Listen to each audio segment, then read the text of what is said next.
Assalamualaikum warahmatullahi wabarakatuh. Perkenalkan, nama saya Farsandila Wida Luciana dengan NPM 19103030334 dari kelas IPA A.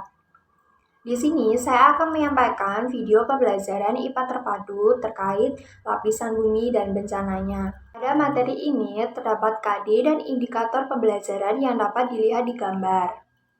Materi akan dibahas menggunakan model keterpaduan Babel dengan tema pengikat, gempa bumi, dan tsunami. Materi ini dibahas dengan 4 disiplin ilmu, ada fisika, geologi, biologi, dan kimia. Dapat dilihat di gambar. Pertama, peserta didik mengamati gambar struktur dan lapisan bumi di buku paket, dan yang kedua mengamati video gempa bumi dan tsunami.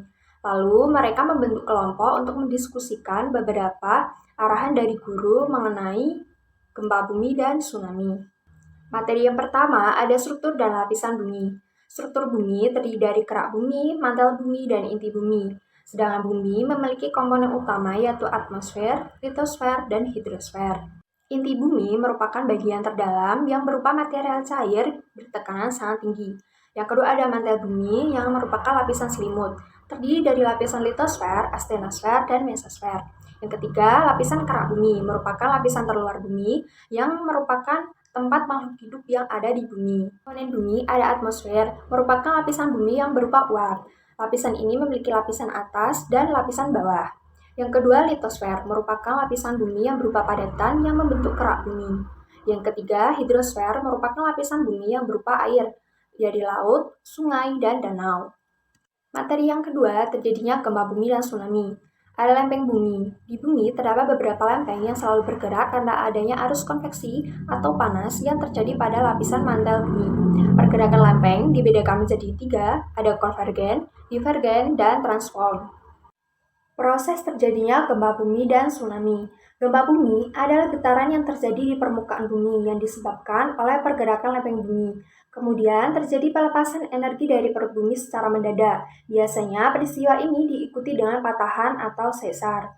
Lalu tsunami berawal dari gempa bumi yang berhubungan dengan gelombang. Setelah beberapa menit gempa, gelombang awal terpisah menjadi tsunami yang merambat ke pantai terdekat. Setelah itu terjadi peningkatan amplitudo dan penurunan panjang gelombang. Setelah itu akan mendekati bagian pantai dan terjadi rayapan tsunami. Lalu ada lipatan dan patahan. Lipatan dan patahan terjadi karena adanya pergerakan lempeng bumi. Nah, batuan menjadi cair, batuan terlipat saat terdapat dorongan dari lempeng yang kemudian membentuk pegunungan. Nah, jika dorongan yang muncul melebihi batas elastisitasnya, lipatan akan berubah menjadi patahan. Ketiga, dampak terjadinya gempa bumi dan tsunami. Ditinjau dari bidang kimia, ada pencemaran tanah dan air. Air laut mengandung garam yang tinggi dalam bentuk NaCl, merupakan kombinasi dari basa kation, kalium, kalsium, magnesium, sulfat, bikarbonat, dan klorin, berbentuk anion. Saat tsunami, garam terinfiltrasi ke dalam tanah, salinitas tanah meningkat di daerah perakaran hingga mencemari air tanah. Tsunami juga mengendapkan lumpur dengan kadar garam yang tinggi, menyebabkan perubahan pH tanah dan konsentrasi ion Na+ yang tinggi sehingga dapat membahayakan tanaman. Air tercemar oleh kotoran yang mengandung senyawa organik maupun anorganik yang bersifat reduktor. Bahan pencemar seperti fosfat berasal dari pupuk atau pestisida, amonia dari urin, kadmium, dan nitrat berasal dari limbah industri. Keberadaan oksigen yang terlarut juga menjadi rendah karena banyaknya senyawa organik yang terlarut dalam air. Penurunan kualitas air berdampak pada ketersediaan air bersih bagi masyarakat. Lalu ditinjau dari bidang fisika dan biologi. Kehidupan makhluk hidup di laut.